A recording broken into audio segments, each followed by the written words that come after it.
기업과 모든 삶의 초소와 순간순간 특별히 성도들의 심령을 예수 그리스도의 볼로 덮습니다. 이 하루도 악한 것 더러운 것 못하게 하시고 오직 예수 그리스도 이름의 권세와 능력이 우리를 주장하여 주시옵소서. 말씀마다 아버지 오늘도 우리가 당할 모든 사건과 사고와 삶의 현실 속에서 아버지 하나님 이 말씀을 대입하고 하나님 넣고 생각하고 하나님 넣고 판단하고 하나님 넣고 결정할 수 있는 은혜들이 있게 하옵소서. 이 새벽에 부르짖는 모든 기도와 중보와 간구 가운데 은혜를 베푸사 사랑하는 성도들의 모든 기도 가운데 주님 대답을 주시고 응답을 주시고 축복해 주옵소서. 감사와 찬양을 드리며 우리 구주 예수 그리스도 이름으로 기도드렸습니다. 아멘. 말씀 봅니다. 고린도 15장입니다. 오늘 키티 본문 고린도전서 15장 1절로 11절입니다.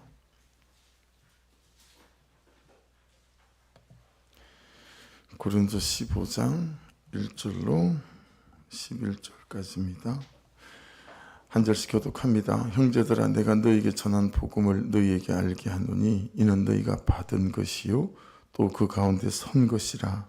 너희가 만일 내가 전한 그 말을 굳게 지키고 헛되이 믿지 아니하였으면 그로 말미암아 구원을 받으리라. 내가 받은 것을 먼저 너희에게 전하였노니 이는 성경대로 그리스도께서 우리 죄를 위하여 죽으시고 장사 지낸 바 되셨다가 성경대로 사흘 만에 다시 살아나사 게바에게 보이시고 후에 12 제자에게와 그 후에 500여 형제에게 일시에 보이셨나니 그 중에 지금까지 대다수는 살아있고 어떤 사람은 잠들었으며 그 후에 야고보에게 보이셨으며 그 후에 모든 사도에게와 맨 나중에 만삭되지 못하여 남자가 내게도 보이셨느니라. 나는 사도 중에 가장 작은 자라. 나는 하나님의 교회를 박해하였으므로 사도라 칭함받기를 감당하지 못할 자니라. 그러나 내가 나된 것은 하나님의 은혜로 된 것이니 내게 주신 그의 은혜가 헛되지 아니하여 내가 모든 사도보다 더 많이 수고하였으나 내가 한 것이 아니요 오직 나와 함께 하신 하나님의 은혜로다. 같이 읽습니다. 그러므로 나나 그들이나 이같이 전파함이 너희도 이같이 믿었느니라. 아멘. 1절 2절 다시 보십시오. 형제들아 내가 너희에게 전한 복음을 너희에게 알게 하노니 바로 우리가 관찰 질문이 들어갈 수 있죠. 바울 사도가 고린도 교회에게 전한 복음이 뭘까라는 거 아니겠어요? 이는 너희가 이미 받은 것이고 또 너희가 그 가운데 살아가는 거다.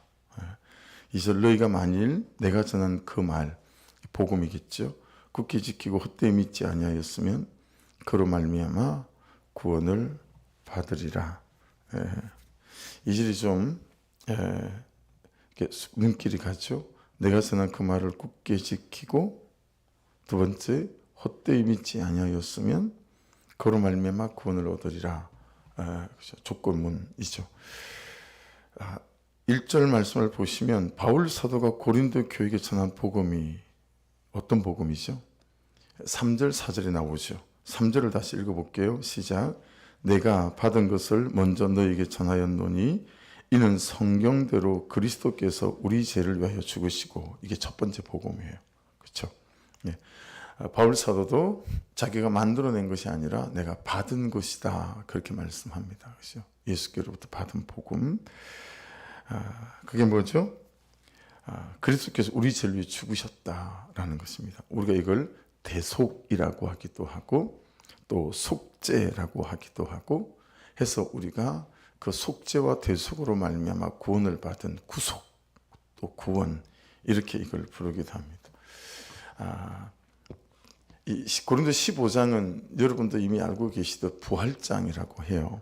그래서 부활에 대하여는 내일 새벽에 다시 말씀들이 다시 나올 거예요.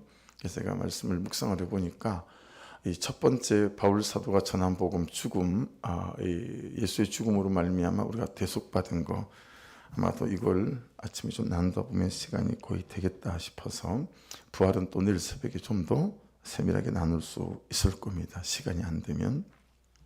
여러분, 사람이 왜 죽습니까? 이 복음의 가장 근본적인 것인데, 이 복음의 근본적인 것이 지식으로도 안 돼 있는 경우도 많고, 이 지식이 깨달아지지 않은 경우들도 많이 있어서 이 복음이 내게 효력이 미치지 못하는 성도들이 굉장히 부지기수다라는 걸 많이 발견합니다. 해서 부흥회나 집회를 처음 나갈 때 초짜 때는 콜링을 많이 했어요. 이 복음을 전하고. 근데 지금은 콜링을 잘 하지 않습니다. 왜냐하면 그 교회 중직들이, 장로님들이, 권사님들이 벌떡벌떡 일어나서 나오니까요. 그 목회하고 있는 목사님한테 너무 신뢰가 되어진다라는 생각들이 어렵더라고요. 그래서 이게 되게 좀 조심스러워하고, 그렇게 되는 날들은 미리 목사님한테 양해를 구하죠. 목사님, 오늘 복음을 전하고 좀 콜링을 하려고 하는데 어떨까요? 양해를 구하고 하는 경우들이 허다히 있습니다. 그러니 여러분, 15장을 지나가시면서 다시 복음에 대해서 잘 정돈되어질 수 있으면 좋겠다. 여러분, 한번 대답해 볼 수 있겠어요? 사람이 왜 죽습니까? 이 사람이 왜 죽는가에 대해서는 한 구절 정도는 우리가 말씀을 이렇게 기억하고 있는 게 좋아요. 그게 뭐냐면 로마서 6장 23절 말씀이거든요. 죄의 싹은 사망이다 라는 것입니다. 우리가 왜 죽냐면 죄 때문에 죽는다라고 성경이 정확하게 말씀하고 있습니다. 그래서 로마서 6장 23절에 죄의 싹은 사망이다 그랬는데, 여러분, 사망에 대해서는 제가 여러 번 말씀을 나눴던 것 같아요. 이 사망을 헬라어로 다나토스라고 해요. 자, 다나토스인데 여기에서는 이 사망은 두 가지로 분류가 됩니다. 하나는 죽는 것입니다. 다이닝이죠, 영어로. 우리가 다 죽어야 되잖아요. 이 사망은 모든 사람은 죽는 것, 여기에 사망의 첫 번째 의미가 죽는 것입니다. 그런데 육체의 숨이 끊어서 죽는 것 외에 이 사망은 또 다른 하나를 말씀합니다. 이 다나토스, 그게 뭐냐면 죽어 있음입니다. 죽어 있음. being dead라고 영어 성경에는 표기를 합니다. being dead. 그러니까 이 죄가 우리를 어떻게 만드냐면 육체적으로도 숨이 끊어서 죽게 만드는 것뿐만 아니라 살아있어요. 여러분도 살아있고 저도 살아있어요. 숨을 쉬어요. 할 거 다 해요. 근데 이 죄는 우리를 being dead, 죽어 있음이라고 하는 시간과 공간 속에 우리를 둔다라는 거예요. 이 의미 이해되시죠? 예수님을 믿고 교회를 다니는데도 불구하고 죽어 있는 사람들이 있어요. 기쁨도 없고 감격도 없고 열정도 없지요. 왜 내가 아내의 자리에 남편의 자리 또는 부모의 자리, 자녀의 자리에서 감사함으로 감격함으로 살아내야 되는지에 대한 전혀의 에너지도 없고 은혜도 없어요. 그냥 마지못해 사는 거예요. 여러분, 이것을 살아있지만 죽어 있음, 이 사망 다나토스 안에 포함되어져 있는 영역이라고 할 수 있으니, 여러분은 때때로 하루 중에도 살아있지만 죽어 있음의 시간과 공간 속에 사로잡혀 있는 때가 있을 수 있지요. 그렇죠? 이걸 사망의 범주에 함께 포함되어지는 거예요. 그래서 이 죽음은 백조가 백조인데 백조인 줄 모르고 미운 오리 새끼로 살아가는 것처럼 맨날 열등감과 죄책감과 정죄감과 난 살 이유가 없어 죽어야 돼, 뭐 이런, 그죠? 그렇게 미운 오리 새끼로 살아가는 것처럼 원래의 존재의 시작, 존재의 가치, 존재의 의미는 다 죄에게, 사단에게 다 빼앗기고, 그 무엇으로 채워도 하나도 안 행복한 나의 존재와 삶, 이게 비행돼도 죽어 있음이에요. 분명히 밥도 먹고 옷도 입고 맛있는 것도 먹는데 하나도 행복하지 않고 감격이 없어요. 그냥 정말 마지못해 살고 죽지 못해 사는 그런 경우 있을 수 있죠. 이게 비행돼도 죽어 있음이에요. 예. 그럼에도 계속 그 무엇을 위해 채워서 만족을 얻기 위해서 그 무엇을 추구하고 그것을 위해서 살아가는 나, 이것도 비행돼도 죽어 있음 속에 있는 나라고 성경적으로 볼 수 있다. 그래서 여러분, 나를 이렇게 만드는 것은 그 죄이잖아요. 그죠? 그 죄를 예수 그리스도가 씻어내셨다. 주홍같이 붉은 죄, 이사야 말씀으로 1장 18절 말씀으로 따지면 진홍같이 붉은 죄를 흰눈같이 양털까지 깨끗하게 하셨다. 그러니까 없이 하셨다라고 하는 거죠. 이 죄의 효력이 미치지 못하도록, 그죠? 이 죄가 이 두 가지 사망 속으로 우리를 끌고 들어가는데 죽어지게 만들고 살아있지만 죽어 있음 속에 살아가게 만드는 이 죄를 예수께서 다 가지시고 죽으셨다라고 하는 거잖아요. 그죠? 그래서 죽어야 하고 죽어 있음 속에 살아야 하는 우리를 자유케 하시고 해방하셨다라는 것이죠. 이걸 주님께서 십자가에 달리시는 그 달리시고 난 다음에 7마디를 하시잖아요. 예, 그렇죠? 여러분 그 7마디 중에 한 마디가 뭐죠? 테텔레스타이라는 거였습니다. 테텔레스타이. 내가 다 갚았다. 이게 진짜 복음이거든요. 예. 이 테텔레스타이는 100만 원 빌려주고 100만 원 정도 갚았을 때 쓰는 용어 아니고 한 5억 빌려주고 5억 정도 다시 되돌려 받는 그럴 때 쓰는 말이 아니라 그 당대의 대무역상들만 요즘 같으면 수십억 수백억을 빌려주고 그 수십억 수백억을 받을 때 그래서 이제 다 갚았습니다. 하나도 없습니다. 그래서 일반 사람들은 테텔레스타의 말을 모르는 사람도 많은 그런 용어였었어요. 이는 상업적, 무역적인 용어였거든요. 근데 예수께서 십자가에 달려 돌아가시기 직전에 내가 다 갚았다. 네 죄 내가 다 갚았다. 과거에 지었던 죄 내가 다 갚았고 지금 짓고 있는 죄 그 값을 내가 다 치루었고 네가 이 시간 이후에 모든 지을 죄에 대한 죄값도 내가 다 치루었다. 너는 예수 그리스도를 나의 구주로 믿고 부를 때 이제는 더 이상 이 죄가 너를 사망하게 하거나 사망 속에 있게 만들 수 없음을 믿어야 한다. 할렐루야. 이 텔테스, 이게 복음의 첫 번째예요. 다 갚으신 거예요.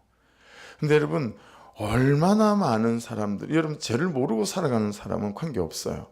근데 죄를 무엇인지 알고 예수 그리스도 안에서 대속의 연초를 경험한 우리가 여러분 죄를 짓게 되면 이 죄책감과 정죄감에 발목이 붙잡혀서 미칠 것 같은 거예요.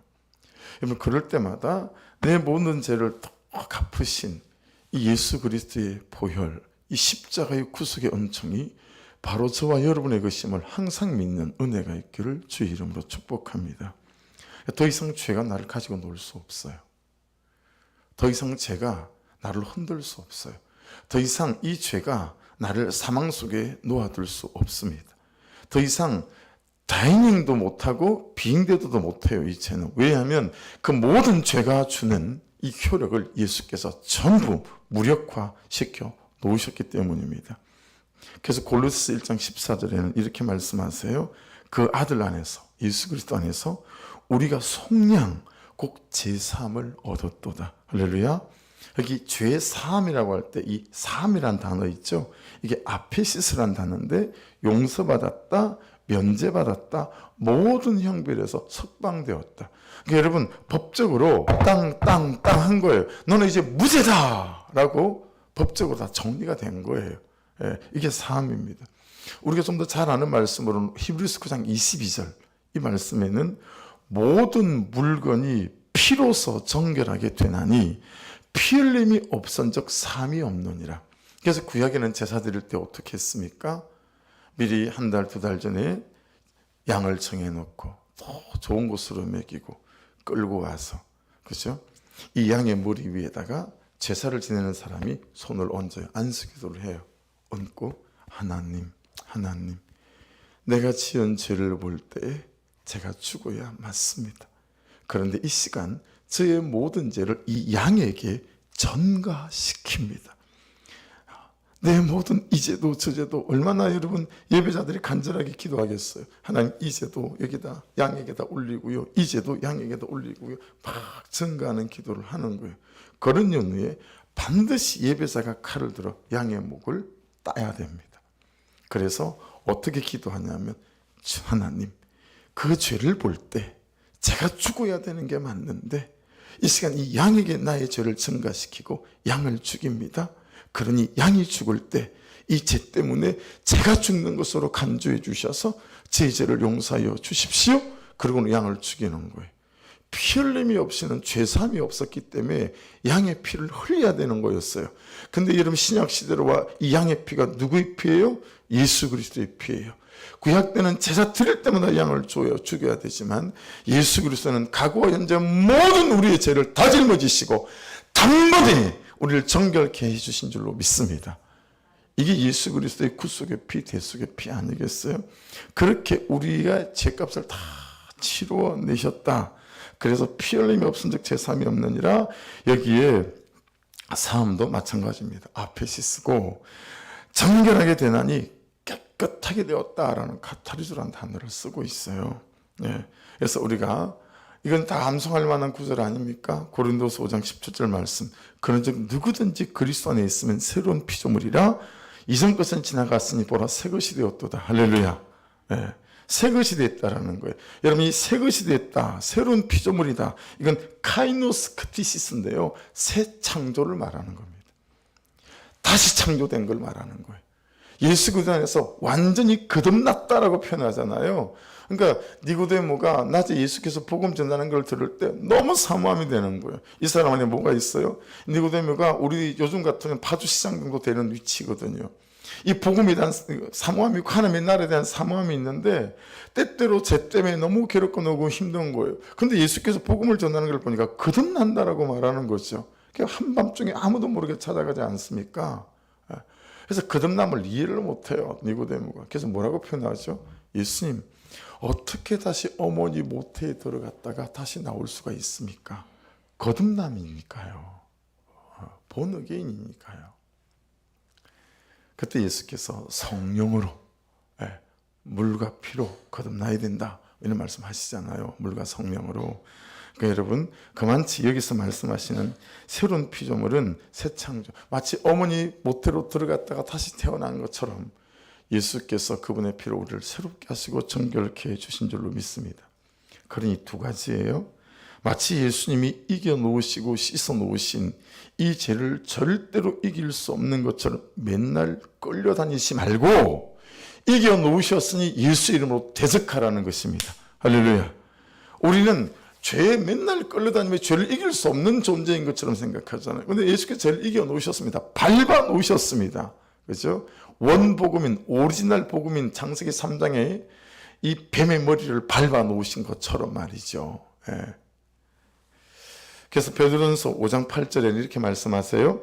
근신하라 깨어라 너희 대적마귀가 우는 사자같이 두루다니며 삼킬 자를 찾나니. 맨날 우리 삼킬 자를 찾는데요. 근데 야고보서 4장 7절은 이 말씀을 이렇게 받아요. 그런즉 너희는 하나님께 복종할지어다 마귀를 대적하라 그리하면 너희를 피하리니. 할렐루야. 여러분 이 복음의 권세를 붙잡고 마귀를 대적하는 은혜가 있기를 주의 이름으로 축복합니다. 에베소 6장 13절에는 이렇게 이 말씀을 좀 더 발전시켰습니다. 그러므로 하나님의 전신갑주를 취하라. 이는 악한 날에 너희가 능히 대적하고 모든 일을 행한 후에 서기 위함이라. 그래서 여러분 이 고린도서 5장 17절 말씀하고 똑같은 말씀이 여러분 이미 구약 이사야 63장 17절에 이렇게 선포가 되어 있습니다. 보라 내가 새하늘과 새 땅을 창조하리니 이전 것은 기억되거나 마음에 생각나지 아니할 것이라. 할렐루야. 정말 말씀은 다 짝이 있죠. 그래서 한번 이 말씀 이사야 65장 17절 말씀에 근거해서 한번 따라해 보십시오. 보라 따라해 보세요. 보라 하늘도 새 하늘이고 땅도 새 땅이고 날도 새 날이고 나도 새 사람이로다. 이걸 여러분 아침마다 이 새벽에 달려 나올 때마다 선포하십시오. 부부가 둘이 싸우고 난 다음에 이 말씀을 선포하십시오. 여러분이 어떤 죄의 무너짐 가운데 있을 때도 이 말씀을 선포하십시오. 이 65장 17절 이사야 그리고 고린도서 5장 17절 말씀을 근거로 한 겁니다. 여러분 맨날 이것들이 우리를 올가매니까요. 이사야 65장 17절은 그래서 되게 중요합니다. 여러분 이렇게 선포하는 거 저를 보시겠어요? 보라 하늘도 새 하늘이고 땅도 새 땅이고 날도 새 날이고 나도 새 사람이다 이것더라 라고 마귀에 대하여 죄에 대하여 대적하고 선포하시고 다시 일어날 수 있기를 주의 이름으로 축복합니다. 우리에게는 그럴 자격이 있어요. 뭐 때문에요? 예수께서 내 죄를 짊어지고 죽으신 십자가의 보혈 때문에 우리에게는 그럴 자격과 권리가 있습니다. 할렐루야.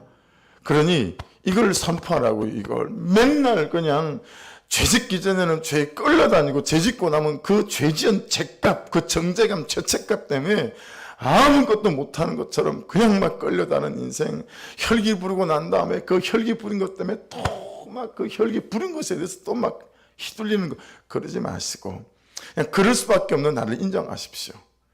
이 죄 가운데 살아갈 수밖에 없는 나를 인정하십시오. 그러나 하나님, 이 죄를 예수 그리스도의 보혈로 용서받은 줄로 믿사오니 다시 일어나게 도와주옵소서 라고 선포하면서, 보라, 하늘도 새 하늘이고 땅도 새 땅이고 날도 새 날이고 나도 새 사람이다 라고 선포하고 끊어내고 다시 말씀을 붙잡고 기도를 붙잡고 일어날 수 있기를 주의 이름으로 축복합니다. 이게 뭐죠? 이게 부활이 주는 은혜고 또 능력 아니겠습니까? 그죠? 사흘 만에 부활하신. 자, 중요한 한 가지를 말씀드리려고 합니다. 이때부터 이런 시간들과 과정 속에서 이때 구속의 은혜, 대속의 은혜를 이해하고 깨달은 이때부터 쓰는 시간, 우리가 시간을 쓰는 대상이 달라져요. 그전에는 그렇게 시간을 썼지만 이제는 이렇게 시간을 써야 된다는 얘기죠. 왜냐하면 이게 달라지지 않으면 우리는 끊임없이 계속 나도 새 사람이다 이것만 외치면 살아야 돼요. 이 복음의 권세를 누리고 복음의 권세를 가지고 이기는 싸움을 잘 못한다 이 말이에요. 그러니 여러분, 시간을 쓰는 대상을 바꿔야 돼요. 맨날 다른 것을 하던 그 시간을 기도하는 시간으로 쓰고 사랑하는 시간 쓰고 묵상하는 시간으로 쓰고, 이해되시죠? 여러분, 재정을 쓰는 용처가 달라져야 됩니다. 내 삶을 쓰는 목적이 달라져야 됩니다. 그래야 비잉데드, 다시 그 죽어 있으면 안 들어갈 수 있어요.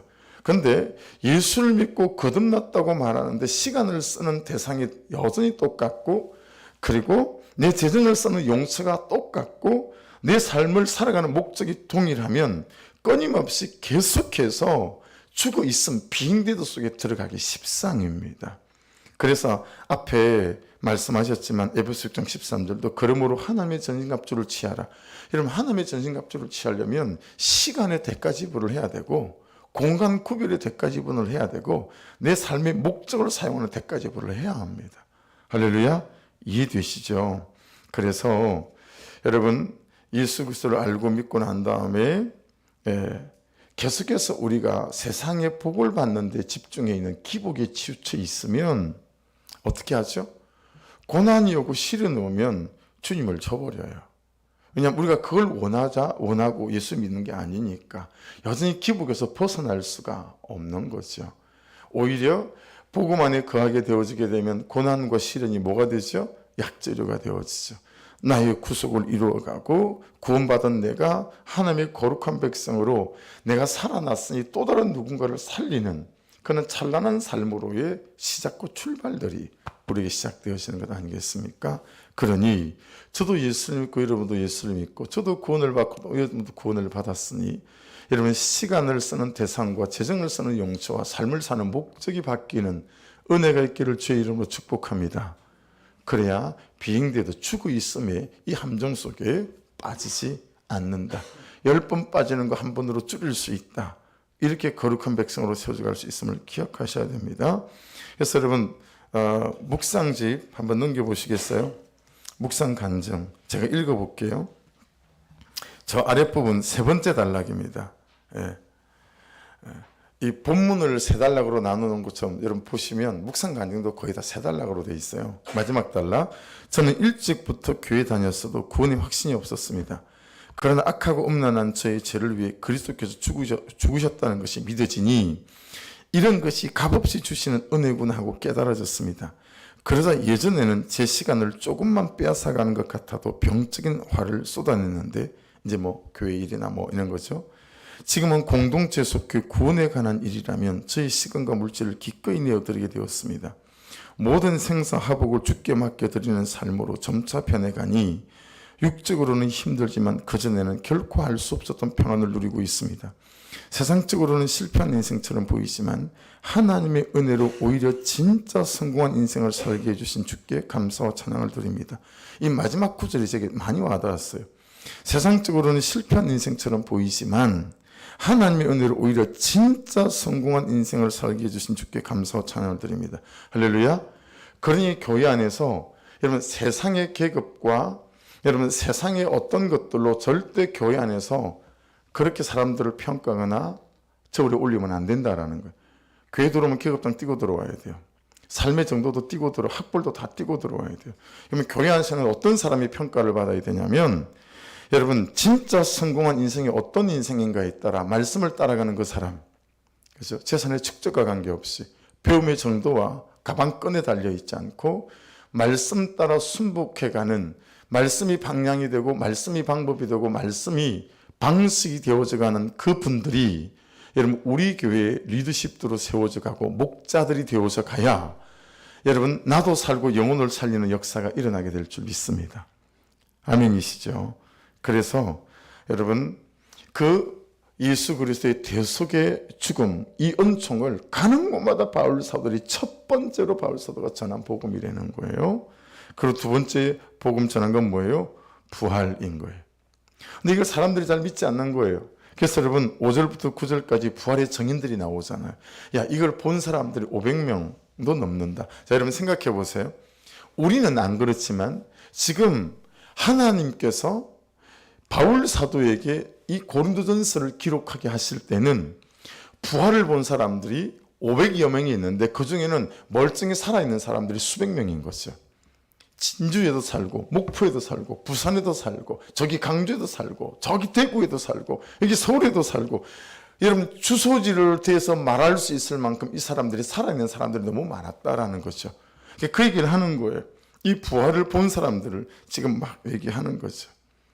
네. 그러면서 이 부활의 증인들을 얘기하는 것입니다. 자, 오늘날 우리는 이 말씀을 믿음으로 성령의 은혜 아래서 이 부활이 나의 부활되어지는 믿음을 갖고 살아갑니다. 그렇죠? 그래서 여러분 가장 강력한 증거는 이 성경에 나오는 이분들의 부활이 아니고 가장 강력한 부활의 증거는 나의 부활입니다. 네. 가장 확실한 증인은 누구이겠습니까? 그가 아니라 나입니다. 내가 가장 확실한 부활의 증인이다 라고 하는 거죠. 그래서 4절을 보세요. 장사 지낸 바 되셨다가 성경대로 사흘 만에 다시 살아나사 바울 사도가 전한 복음, 그분이 받은 복음의 두 번째는 부활이었습니다. 그래서 예수 그리스도가 죽음을 이기시고 처음에는 죽음을 죽이신 거죠. 죽음을 죽이시고 그리고 죽음에서 살아나심으로 말미암아 나의 죽는 것, 다이닝도 그렇죠. 이겨내시고 나의 죽어 있음 빙대도 다 해결하셨다라고 하는 것입니다. 이 복음이 어떻게 나에게 오고 또 내가 받고 그리고 내가 믿어졌습니까? 9절부터 나오는 은혜입니다. 그렇죠? 이 은혜가 우리는 원래 자격이 없습니다. 우리는 지금도 자격이 안 됩니다. 근데 이 자격 없는 자, 은혜 없는 자들에게 오직 은혜로 이 복음을 듣게 하시고 이 복음을 믿게 하시고 비록 엎어지고 자빠져 가지만 이 복음을 믿고 따라갈 수 있는 그 대속의 은혜 가운데 우리를 세워주신 줄로 믿습니다. 말씀을 붙잡고 우리가 좀 적용하시고 기도하실 때 정말 하나님 이 고린도전서 15장 오늘 보시고 또 내일 보시고 묵상하실 텐데 여기서 예수의 죽음이 내 죽음이 되게 도와주시고 아멘 하십시다. 예수의 부활이 내 부활이 되게 하여 주시옵소서. 정말 보라 새한 땅도 하늘도 새 하늘이고 땅도 새 땅이고 날도 새 날인데 나도 새 사람이다라고 하는 이 예수 그리스도의 보혈이 나의 죄를 씻어내신 보혈에 이 구속의 믿음이 되어서는 은혜를 부어달라고 기도하시고 여기서 절대로 흔들리지 않게 도와주시고 그 은혜로 말미암아 하나님 나의 시간과 재정과 나의 삶의 목적들이 달라지게 도와주셔서 이 땅에서 being dead가 아니라 죽어 있음이 아니라 살아있음, 그죠?